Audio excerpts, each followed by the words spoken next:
الحمد لله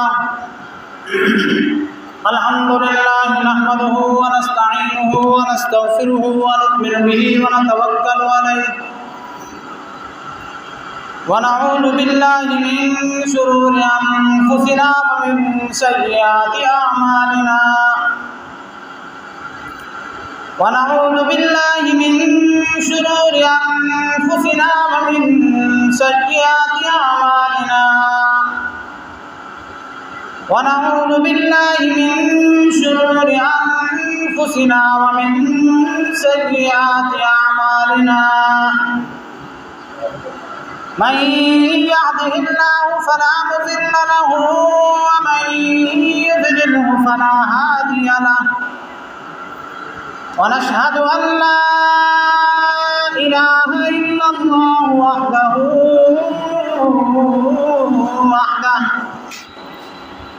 ونشهد أن لا إله إلا الله وحده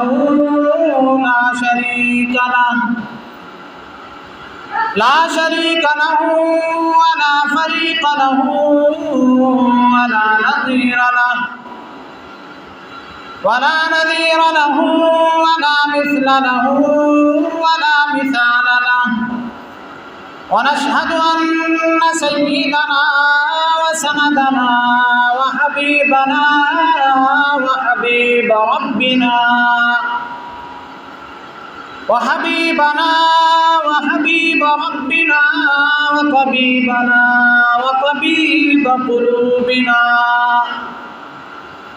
وطبيب قلوبنا محمدا عبده ورسوله أما بعد فأعوذ بالله من الشيطان الرجيم بسم الله الرحمن الرحيم يا أيها الذين آمنوا استعينوا بالصبر والصلاة إن الله مع الصابرين ولا تقولوا لمن يقتل في سبيل الله أموات بل أحياء ولكن لا تشعرون ولنبلونكم بشيء من الخوف والجوع ونقص من الأموال والأنفس والثمرات وبشر الصابرين الذين إذا أصابتهم مصيبة قالوا إنا لله وإنا إليه راجعون قال النبي صلى الله عليه وسلم الحسن والحسين سيدا شباب أهل الجنة قال النبي صلى الله عليه وسلم الحسن والحسين هما ريحان الجنة صدق الله وصدق رسوله النبي الكريم الأمين ونحن على ذلك لمن الشاهدين والشاكرين والحمد لله رب العالمين. لائق صداعت تقریم قابل قدر دوستو بزرگوں بھائی، ایک دفعہ بآواز بلند آقا نامدار محمد کریم صلی اللہ علیہ وآلہ وسلم کی ذات بابرکات پر درود پاک ذوق شوق عبادت اور محبت کی نیت سے پڑھ اللهم صل على محمد وعلى آل محمد كما صليت على إبراهيم وعلى آل إبراهيم إنك حميد مجيد اللهم بارك على محمد وعلى آل محمد وعلى آل محمد كما باركت على إبراهيم وعلى آل إبراهيم إنك حميد مجيد. لائق صداعت و تکریم قابل قدر دوستو بزرگوں بھائی، آج پہلی مرتبہ آپ کی اس جامع مسجد میں خطبہ جمعۃ المبارک کی غرض سے حاضری ہے۔ قرآن مجید فرقان حمید کے چند آیات مبارکہ آپ حضرات کے سامنے تلاوت کی ہیں۔ نبی کریم صلی اللہ علیہ وآلہ وسلم کی فرامین مقدسہ میں سے دو فرمانوں کے مختصر سے حصے نقل کیے ہیں، پڑھے ہیں۔ دعا فرمائیں اللہ پاک اپنے ساجد بندے کو انہی کے ضمن میں کلمات حق کا کہنے کی توفیق عطا فرمائے۔ صحیح بات پر اللہ ہم سب کو سمجھنے سمجھانے کے بعد کامل عمل کی توفیق عطا فرمائے۔ ماہ مکرم، ماہ محترم محرم الحرام گزر رہا ہے۔ آج غالباً 4 یا 5 تاریخ ہے۔ محرم الحرام کئی لحاظ سے محترم مہینہ ہے۔ آیات مبارکہ اور احادیث مبارکہ جو میں نے آپ حضرات کے سامنے پڑھی 15-20 منٹ کے اندر انہی کے ضمن میں نواسہ رسول جگر گوشہ بطول سیدنا حسین رضی اللہ تعالی عنہ کے چند فضائل مناقب ان کی زندگی کے حوالے سے عرض کرنے ہیں۔ سب سے پہلی بات تو 10 محرم الحرام کو حضرت سیدنا حسین رضی اللہ تعالی عنہ کی شہادت ہے۔ شہادت کے متعلق ایک بات تو یہ عرض کرنی ہے کہ شہادت جو ہے یہ عام موت نہیں ہے، بڑی فضیلت والی موت ہے، اور یہ ہر کسی کے نصیب میں بھی نہیں ہے۔ ہر بندے کی دل کی خواہش ہے کہ اللہ مجھے اپنے راستے میں شہادت کی موت نصیب فرمائے، لیکن ازل سے جن نفوس قدسیہ کو اللہ نے چن لیا اس موت کے لیے، یہ شہادت کی موت انہی کے نصیب میں ہے، انہی کو ملے گی۔ کوئی اپنے چاہنے سے اس موت کو حاصل نہیں کر سکتا۔ اتنی عظمت والی موت ہے۔ اب اس پر ایک چھوٹی سی مثال عرض کر دیتا ہوں۔ سیف اللہ کے لقب سے ملقب حضرت سیدنا خالد بن ولید رضی اللہ تعالی عنہ بہت بڑے جلیل القدر صحابی ہیں۔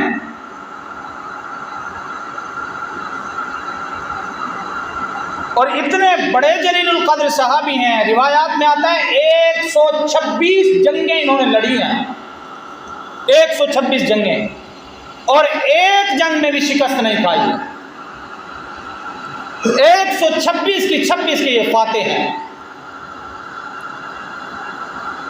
حتیٰ کہ جنگ احد میں یہ مسلمانوں کے خلاف تھے، کفار کی طرف سے تھے، اور انہی کی جنگی پالیسی کی وجہ سے وہ درے سے صحابی ہٹے، اور یہ وہیں سے حملہ آور ہوئے اور مسلمانوں کا نقصان ہوا۔ کہنا یہ چاہتا ہوں کہ 126 جنگوں کا فاتح سیف اللہ کے لقب سے جن کو پہچانا جاتا ہے سیدنا خالد بن ولید رضی اللہ تعالیٰ عنہ، آخری وقت ہے، بستر علالت پر ہے اور رونے لگ گئے۔ گھر والی نے یا دیگر جو تیمارداری کے لیے صحابہ اکرام آئے ہوئے تھے، انہوں نے کہا خالد تو روتا کیوں ہے؟ بڑی شان والا ہے، بڑی عظمت والا ہے، اللہ کے نبی کی زبان سے تجھے سیف اللہ کا لقب ملا ہوا ہے، چلا بھی گیا دنیا سے تو نبی مکرم سے اور دیگر اصحاب سے تیری ملاقات ہوگی، پریشان ہونے والی کوئی بات نہیں ہے۔ تو حضرت سیدنا سیف اللہ خالد بن ولید رضی اللہ تعالیٰ عنہ نے ارشاد فرمایا کہ یارو، دنیا سے جانے کے لیے موت کے ڈر سے نہیں رو رہا ہوں، اگر پوچھنا چاہتے ہو کہ کیوں رو رہا ہوں، پھر میرے ذرا جسم سے کپڑا ہٹاؤ، میں تمہیں کچھ دکھانا چاہتا ہوں۔ تو جسم مبارک سے کپڑا ہٹایا گیا، وہ صحابہ کہتے ہیں کہ جسم کا کوئی حصہ ایسا نہیں تھا جس پر تیر اور تلوار کے نشان نہ ہو۔ حضرت خالد بن ولید رضی اللہ تعالیٰ عنہ کہنے لگے کہ میں جس مارکے میں بھی گیا ہوں، جس جنگ میں بھی گیا ہوں، کبھی دشمن کو اپنی پیٹھ نہیں دکھائی، سینہ دکھایا ہے، اور میرے دل کی یہ خواہش ہوتی تھی خالد آج موقع ہے اللہ کے راستے میں شہید ہو جا، آج موقع ہے اللہ کے راستے میں شہید ہو جا، آج موقع ہے اللہ کے راستے میں شہید ہو جا، لیکن اللہ نے میرے حصے میں شہادت کی موت نہیں لکھی، بستر پر مر رہا ہوں، بستر پر فوت ہو رہا ہوں، حالانکہ دل کی تمنا اور خواہش یہ تھی کہ لڑتے لڑتے میدان کارزار میں اللہ کے راستے میں شہید ہو جاتا۔ تو معلوم یہ ہوا کہ شہادت کی موت ہر کسی کے حصے میں نہیں ہے، بڑی عظمت اور شان والی موت ہے۔ موت تو ویسے بھی آنی ہے، کوئی جوا کھیلتے ہوئے، تاش کھیلتے ہوئے مر گیا، اور کوئی بیت اللہ کا طواف کرتے ہوئے مر گیا، موت تو اس کو بھی آ رہی ہے، موت تو اس کو بھی آ رہی ہے، لیکن دوستو بھائیو بزرگوں، شہادت کی جو موت ہے یہ بڑی عظمت اور شان والی موت ہے۔ کیوں؟ اللہ رب العزت نے خود ارشاد فرمایا قرآن مجید فرقان حمید میں، فرمایا ایمان والو لا تقولوا لمن يقتل في سبيل الله اموات، جو میرے راستے میں یعنی اللہ کے راستے میں شہید ہو جائیں، اپنی جانوں کا نذرانہ پیش کر دیں، اللہ فرماتے ہیں ایسے لوگوں کو تم مردہ نہ کہو، یہ نہ کہو کہ یہ مر گئے ہیں، بل احیاء، اللہ فرماتے ہیں کہ یہ شہادت کی موت ایسے ہے کہ جو اس موت کو لے کر اللہ کے پاس چلا گیا، اللہ فرماتے ہیں وہ مرا نہیں ہے، بل احیاء، بلکہ وہ زندہ ہے۔ اب عقل والا، دماغ والا انسان سوال کرتا ہے کہ یار کیسے زندہ ہے؟ ہم اس کو غسل دے رہے ہیں، ہم اس کو کفن پہنا رہے ہیں، ہم اس کو قبر میں لے جا رہے ہیں، سلا رہے ہیں اس کو، ہمارے سامنے تو یہ مرا ہوا ہے۔ اللہ خود جواب دیتے ہیں اس سوال کا، فرمایا وہ زندہ ہے وَلَٰكِن لَّا تَشْعُرُونَ، لیکن تمہارے شعور میں نہیں ہے ان کی حیات، ان کا زندہ ہونا، ان کو رزق دیا جانا، ان کا کھانا، ان کا پینا، ان کی جو نعمتیں میرے پاس ہیں، میں ان کو جو شہداء کو جو نعمتیں دیتا ہوں، وَلَٰكِن لَّا تَشْعُرُونَ، تمہارا ذہن اتنا وسیع ہے ہی نہیں، تمہاری سوچ اور تمہاری فکر ایسی ہے ہی نہیں کہ تم ان کی شہادت کو، ان کی حیات کو سمجھ سکو۔ اللہ فرماتا ہے وَلَٰكِن لَّا تَشْعُرُونَ، تمہیں اس کا شعور ہی نہیں ہے، اس کا ادراک ہی نہیں ہے، فہم ہی نہیں ہے، تم سمجھ ہی نہیں سکتے ہو۔ تو پہلی بات تو یہ کہ شہادت بڑی عظمت والی، یہ ہائے والی شے نہیں ہے، یہ واہ والی چیز ہے، اور جو شہید ہو جائے اس پر ہائے نہیں ہے، اس پر واہ ہے۔ میرے بھائیو دوستو بزرگو، سیدنا حسین رضی اللہ تعالی عنہ کائنات کی عظیم ترین ہستیوں میں سے ایک ہستی ہیں، میرے آپ کے پیارے حبیب صلی اللہ علیہ وآلہ وسلم کے نواسے ہیں، جگر گوشہ بطول ہے، نواسہ رسول ہیں۔ سیدہ ام الفضل جو حضرت عباس رضی اللہ تعالی عنہ کی گھر والی ہیں، نبی علیہ الصلوۃ والسلام کی چچی ہیں، ایک دن اللہ کے نبی علیہ الصلوۃ والسلام کی خدمت میں آتی ہیں، عرض کرتی ہیں یا رسول اللہ میں نے ایک خواب دیکھا ہے اور بڑا بھیانک خواب دیکھا ہے، اللہ کے نبی میں ڈر گئی ہوں اس خواب سے۔ محبوب نے پوچھا چچی وہ کیا خواب ہے؟ کہا خواب یہ دیکھا ہے کہ آپ کے جسم سے گوشت کا ٹکڑا کٹا ہے اور میری جھولی میں آ پڑا ہے۔ اللہ کے نبی علیہ الصلوۃ والسلام مسرور ہوئے، خوش ہوئے، فرمایا چچی بڑا اچھا خواب دیکھا ہے۔ یا رسول اللہ خواب یہ دیکھا ہے کہ آپ کے جسم سے ٹکڑا کٹا میری جھولی میں آ پڑا، مجھے تو اچھا نہیں لگا، کیسے اچھا ہوا؟ فرمایا چچی آپ کے خواب کی تعبیر یہ ہے کہ اللہ میری بیٹی سیدہ فاطمہ الزہرا رضی اللہ تعالی عنہا کو بیٹے کی نعمت سے مالا مال فرمائے، اللہ ان کے گھر بیٹا دے۔ پھر چند دنوں کے بعد حضرت سیدہ فاطمہ الزہرا کے ہاں سیدنا حسین رضی اللہ تعالی عنہ کی ولادت ہوئی، اور حضرت ام الفضل، حضور نے فرمایا تھا سیدہ ام الفضل کو کہ تم ہی اٹھاؤ گی اس بچے کو، اور روایات میں یہاں بھی آتا ہے کہ تم اپنا دودھ بھی پلاؤ گی اس کو۔ تو سیدہ ام الفضل ہی نے اٹھایا حضرت حسین رضی اللہ عنہ کر حضور علیہ الصلوۃ والسلام کی جھولی میں ڈال دی۔ اللہ کے نبی نے فرمایا چچی یہ آپ کا وہی خواب ہے جو آپ نے دیکھا تھا کہ میرے جسم سے وہ گوشت کا ٹکڑا کٹا ہے اور آپ کی جھولی میں آیا، اللہ نے یہ بچہ اس کی صورت میں وہ آپ کو خواب سچا کیا۔ جناب سیدنا علی المرتضیٰ رضی اللہ تعالیٰ عنہ سے حضور علیہ الصلوۃ والسلام نے سیدنا حسین رضی اللہ تعالیٰ عنہ کی پیدائش کے بعد سوال کیا کہ میرے بیٹے کا نام کیا رکھا ہے؟ ہر صحابی کی اپنی اپنی شان اور عظمت ہے۔ حیدر کرار کو شیر خدا کہا جاتا ہے۔ سیدنا علی کرم اللہ وجہ چونکہ جنگجو تھے، بہت لڑنے والے تھے اور جلیل القدر صحابی اور بڑے بہادر انسان تھے۔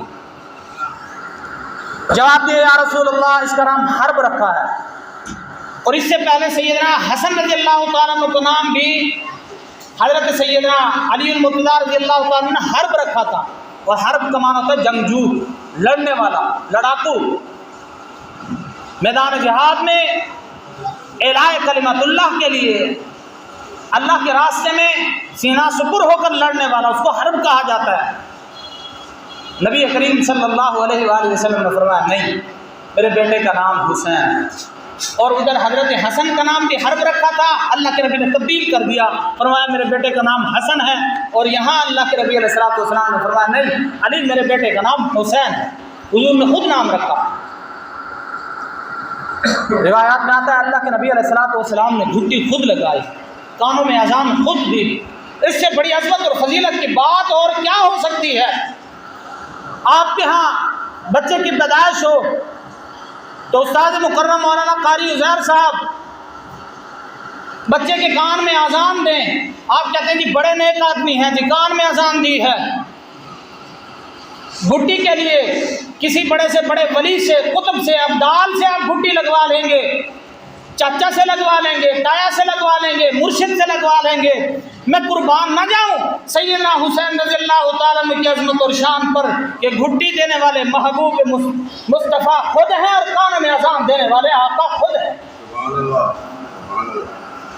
محلے کا کوئی قاری، کوئی حافظ، کوئی عالم گھٹی لگا دے، اذان دے دے، لوگ پھولے نہیں سماتے، کہتے ہیں جی فلاں قاری صاحب نے، فلاں حافظ صاحب نے، فلاں مولوی صاحب نے میرے بچے کے کان میں اذان دی ہے، بڑی بخت والا ہے جی، بڑے نصیبے والا ہے۔ میں حسین کی عظمت اور شان پر قربان جاؤں، سرکار دو عالم صلی اللہ علیہ وآلہ وسلم نے خود گھٹی دی، خود کان میں اذان دی ہے، اور خود نبی کریم صلی اللہ علیہ وآلہ وسلم نے نام رکھا ہے۔ اس سے بڑی عظمت اور شان کیا ہو سکتی ہے؟ تو بھائیو دوستو بزرگوں، اللہ کے نبی علیہ الصلوۃ والسلام نے کان میں اذان خود ارشاد فرمائی اور نام خود رکھا اور گھٹی خود لگائی۔ محبوب علیہ الصلوۃ والسلام نے حضرات حسنین کریمین کی تربیت خود فرمائی، اور بارہا اللہ کے نبی علیہ الصلوۃ والسلام نے حضرات حسنین کریمین سے محبت کے، مودت کے اظہار فرمائے۔ روایات میں آتا ہے اللہ کے نبی علیہ الصلوۃ والسلام حضرات حسنین کریمین کو، سیدنا حسن اور سیدنا حسین رضی اللہ تعالیٰ عنہ کو چوما بھی کرتے تھے اور سونگھا بھی کرتے تھے۔ ایک صحابی نے دیکھا کہ اللہ کے نبی علیہ الصلوۃ والسلام سونگ بھی رہے ہیں اور چوم بھی رہے ہیں۔ صحابی نے عرض کیا یا رسول اللہ میرے 10 بیٹے ہیں، میں نے آج تک ایسے نہ بوسہ دیا ہے نہ سونگا ہے، اور آپ کا یہ سونگنا ہمیں سمجھ میں نہیں آتا، چومنا تو چلو سمجھ میں آتا ہے، آپ کو محبت ہے ان سے، آپ کو پیار ہے ان سے، آپ کو الفت ہے ان سے، محبوب چومنا ہمیں سمجھ میں آتا ہے، سونگنا ہمیں سمجھ میں نہیں آتا۔ تو اللہ کے نبی علیہ الصلوۃ والسلام نے، وہ صحابی جس نے کہا میرے 10 بیٹے ہیں یا اتنے بیٹے ہیں، میں نے کبھی نہیں چوما ان کو، کبھی اس طرح پیار نہیں کیا۔ اللہ کے نبی علیہ الصلوۃ والسلام نے فرمایا اللہ نے تیرے دل کو نرم نہیں کیا تو میں کیا کروں؟ فرمایا میں چومتا اس لیے ہوں کہ ان سے محبت اور پیار ہے، سونگتا اس لیے ہوں ہمارے ریحان الجنہ، دونوں سے مجھے جنت کی خوشبو آتی ہے۔ یہ حسن اور حسین دونوں جنت کے پھول ہیں۔ اور بارہا اللہ کے نبی علیہ الصلوۃ والسلام نے محبت کا اظہار فرمایا۔ کیسے فرمایا؟ سیدنا انس رضی اللہ تعالیٰ عنہ فرماتے ہیں میں حضور علیہ الصلوۃ والسلام کے، سیدنا انس ہے یا حضرت یعلا رضی اللہ تعالیٰ عنہ، دونوں میں سے کوئی ایک ہیں، صحابی ہیں، کہتے ہیں میں اللہ کے نبی علیہ الصلوۃ والسلام کی خدمت میں حاضر ہوا، گھر میں گیا، دروازہ کھٹکھٹایا، سردیوں کا موسم تھا، اللہ کے نبی علیہ الصلوۃ والسلام نے کمبل اوڑھی ہوئی تھی، چادر لپیٹی ہوئی تھی، حضور باہر دروازے پہ تشریف لائے، جو باتیں میں نے کرنی تھی وہ کی، میں نے دیکھا کہ اللہ کے نبی علیہ السلام نے اپنے دائیں اور بائیں کوئی چیز چمٹائی ہوئی ہے، کوئی چیز ساتھ لگائی ہوئی ہے۔ میں نے بات کرنے کے بعد پوچھا، یا رسول اللہ صلی اللہ علیہ وآلہ وسلم، یہ آپ نے اپنے کمبل میں کیا چھپایا ہوا ہے؟ اللہ کے نبی علیہ السلام نے کمبل ہٹایا تو دونوں طرف سے، ایک طرف سے سیدنا حسن تھے اور ایک طرف سے سیدنا حسین رضی اللہ عنہ، دونوں کو اللہ کے نبی علیہ السلام نے اپنے جسم کے ساتھ چمٹایا ہوا تھا۔ اور محبوب نے کیسے محبت کی، محبت اور مودت کی، اس سے بڑی مثال میری نظر سے نہیں گزری۔ اللہ کے نبی علیہ السلام منبر پر بیٹھ کر خطبہ ارشاد فرما رہے ہیں، سیدنا حسنین کریمین تو حضرت سیدہ فاطمہ الزہرا رضی اللہ تعالی عنہا نے لمبے کرتے پہنا دیے۔ عرب میں اب بھی رواج ہے تو جس کو کہتے ہیں وہ ٹخنوں سے تھوڑا سا اوپر تک ہوتی ہے، پورا کرتا ہوتا ہے۔ حضرات حسنین کریمین کو لمبے کرتے پہنا دیے۔ محبوب علیہ السلام مسجد نبوی خطبہ جمعہ ارشاد فرماندے بیٹھے، صحابہ کرام نال مسجد میں بھری ہوئی۔ حضرات حسنین کریمین مسجد دروازے تھے، چولے جو لمبے ہن وہ چولے پیریں اڑلے ودے ہن۔ روایات چاندے جو حضرات حسنین کریمین دو ہیں وہ پیر چولے جو اڑے تھے ٹھیک ہے۔ اللہ کے نبی علیہ السلام نے خطبہ روکا، خطبہ روک کے صحابہ اکرام رضوان اللہ تعالی مجمع کو چیر کے مسجد دروازے سے پہنچے، دہاں کو چاہ کے نال گھننے ہوئے، اپنے نال ممبر تے بلایا تے فرمایا، اللہ میں انہاں دہاں نال محبت کرے نا، تو بھی انہاں نال محبت فرما، تے جیڑا انہاں نال محبت کرے اللہ تو انہاں نال بھی محبت کر۔ محبوب علیہ السلام نے ایک آیت بھی پڑھی، انما اموالکم واولادکم فتنہ، بے شک مال تے اولاد جڑا ہے فتنہ ہے، اللہ آزمائے دے انہاں دے ذریعے۔ فرمایا کہ انہاں دی محبت میرے دل اتنی ہے کہ میں دوران خطبہ اپنا خطبہ چھوڑ کے انہاں دی محبت گیا، انہاں کو چاہ کے تیار ہے۔ تو دوستو بھائیو بزرگوں، باتیں چلتی رہتی ہیں، ہمارے ہاں بھی چلتی ہیں کہ حضرات حسنین کریمین میں، اہل بیت میں اور اصحاب میں فرق تھا، کوئی اونچ نہیں تھی، ایسی کوئی بات نہیں ہے، آپس میں شیر و شکر تھے، محبت تھی، مودت تھی۔ دونوں شہزادے ہیں، حضرت عبداللہ ابن عمر اور حضرت سیدنا حسین رضی اللہ تعالی عنہ، دونوں ہم عمر ہیں۔ حضرت عمر رضی اللہ تعالی عنہ کا دور ہے اور حضرت عبداللہ ابن عمر اور حضرت سیدنا حسین رضی اللہ تعالی عنہ ساتھ ساتھ ہیں۔ اور حضرت سیدنا حسین رضی اللہ تعالی عنہ نے حضرت عبداللہ ابن عمر کو کہا، یا ابن الغلام، او ہمارے نوکر کے بیٹے۔ روایات میں آتا ہے، علماء کرام بیان فرماتے ہیں، یا ابن الغلام کے لفظ ہیں، کہا تو ہمارے اور نوکر کے بیٹے۔ حضرت عبداللہ ابن عمر وہ بھی خلیفہ وقت کے بیٹے تھے، دوڑ کر گئے اپنے باپ کے پاس اور جا کر حضرت عمر رضی اللہ عنہ حضرت حسین رضی اللہ عنہ کی شکایت کی، کہا آپا حضور دیکھا ہے حسین کے کام، مجھے کہتے ہیں یا ابن الغلام، اور تو ہمارے نوکر کا بیٹا ہے۔ تو حضرت عمر رضی اللہ تعالیٰ عنہ نے فرمایا، اس وقت بات کی، کہا عبداللہ تیرا حسین سے کیا مقابلہ ہے، تیرے نانا جیسا اس کا نانا، اس کے نانے جیسا تیرا نانا نہیں ہے، اس کے باپ جیسا تیرا باپ نہیں ہے، اس کی ماں جیسی تیری ماں نہیں ہے۔ فرمایا جا اور حسین سے پوچھ، یہ بات مجھے لکھ کر دیتا ہے کہ عمر جو ہے ہمارا نوکر اور غلام ہے۔ تو حضرت سیدنا حسین رضی اللہ تعالیٰ عنہ کے پاس حضرت عبداللہ ابن عمر آئے اور آ کر کہا، حسین تو نے جو یہ مجھے کہا ہے، یہ ابن الغلام، یہ تو لکھ کر دیتا ہے مجھے؟ تو حضرت حسین نے کہا لا لکھ دیتا ہوں، لکھ کر دیا۔ حضرت عمر رضی اللہ تعالیٰ عنہ فرمایا کہ جب میں فوت ہو جاؤں تو میرے کفن میں یہ رکھ دینا کہ میں آقا علیہ السلام کو جا کر یہ دکھا دوں اور عرض کروں، یا رسول اللہ جس طرح زندگی میں آپ کی نوکری کی تھی، اسی طرح آپ کے جانے کے بعد آپ کے اہل بیت کی، آپ کے آل کی اسی طرح نوکری کی، اتنی محبت کی تھی آپ سے۔ تو دوستو بھائی بزرگوں، باتیں بہت ساری ہیں کرنے کی، دعا فرمائیں اللہ پاک مجھے آپ کو ہم سب کو حضرات حسنین کریمین کی صحیح معنوں میں اتباع اور محبت نصیب فرمائے، مودت نصیب فرمائے۔ یہ ہمارے ایمان کا، ہمارے ایقان کا، ہمارے دین کا، ہمارے مسلک کا، ہمارے مذہب کا، ہمارے دنیا اور آخرت میں کامیابی کا ایک ذریعہ ہے کہ ہماری نبی کریم صلی اللہ علیہ وآلہ وسلم کے ساتھ اور نبی کی آل کے ساتھ محبت ہو۔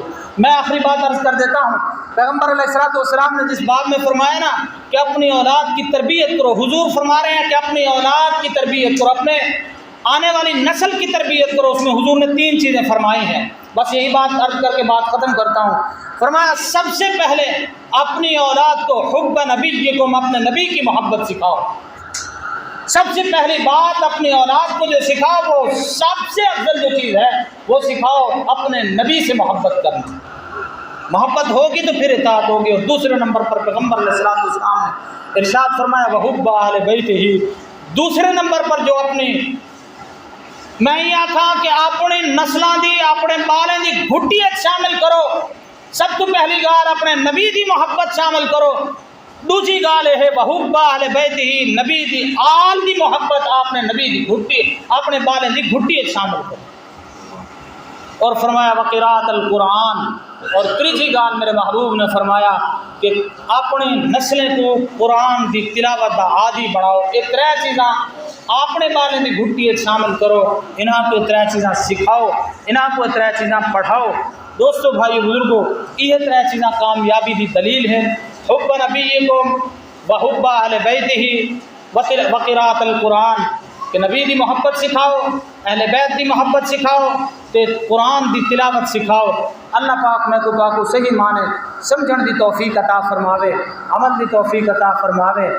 دوش نبی کے شاہ سوار کی باتیں کریں تو بہت ساری باتیں ہیں کرنے کے لیے، بہت ساری باتیں ہیں، بڑا لمبا مضمون ہے۔